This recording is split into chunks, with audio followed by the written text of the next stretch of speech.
कि भाई उनके कार्यकर्ता तो इसको गैरकानूनी ही बताएंगे और बताना भी गैरकानूनी चाहिए। उनकी लॉयल्टी है पार्टी की तरफ और उनको अपना लॉयल पार्टी की तरफ रहना चाहिए।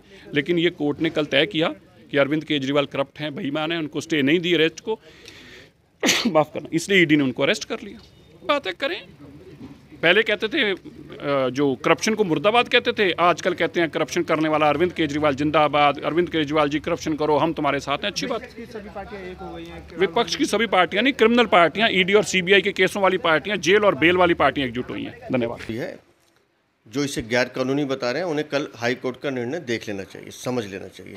और अरविंद केजरीवाल एक बार नहीं दो बार कोर्ट गए और दोनों बार न्यायालय ने स्पष्ट किया कि जाइए जांच में शामिल हुई है, आपके खिलाफ पर्याप्त साक्ष्य हैं। उसके बाद वरना पिछले नवंबर से लेकर अब तक अरविंद केजरीवाल राजनीतिक नौटंकीबाजी कर रहे थे, संबंध की अवहेलना कर रहे थे, अनादर कर रहे थे, कानून का उल्लंघन कर रहे थे। अंततः कानून की जीत हुई, सत्य की जीत हुई। उनको यहाँ तो जाने था क्योंकि आपने चोरी की है, भ्रष्टाचार किया, काली कमाई खाई है। कहीं आ रहा है कि जेल से ही सरकार चलाई जाएगी। देखिए, अब ये नैतिक चरित्र की बात है। नैतिकता इनके नाम पे इनके पास कुछ है नहीं तो अब तक कोई और मुख्यमंत्री होता तो इस्तीफा दे देता था शर्म के कारण। लेकिन बेशर्मी वाले लोग हैं। अब ये जो कह रहे हैं जेल से सरकार चलाएंगे नहीं चलाएंगे, वो स्थिति स्पष्ट होगी। संवैधानिक पहलू क्या होते हैं, कानून क्या कहता है, तब देखा जाएगा। गैर कानूनी है तो कोर्ट उनको बताएगा कि वो कानूनी है या गैर कानूनी है। तो कानून को अपना काम करने दें। दिल्ली के मुख्यमंत्री को यही शोभा देता है।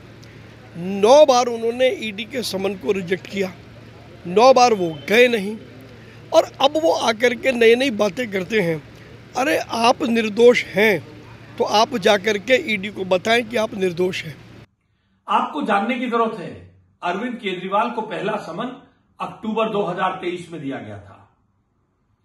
समन को इवेट करते करते आज चुनाव का समय ले आए। इसीलिए लाए थे, इसीलिए कानून के साथ खिलवाड़ कर रहे थे कि चुनाव के समय एक विक्टिम कार्ड खेल सके।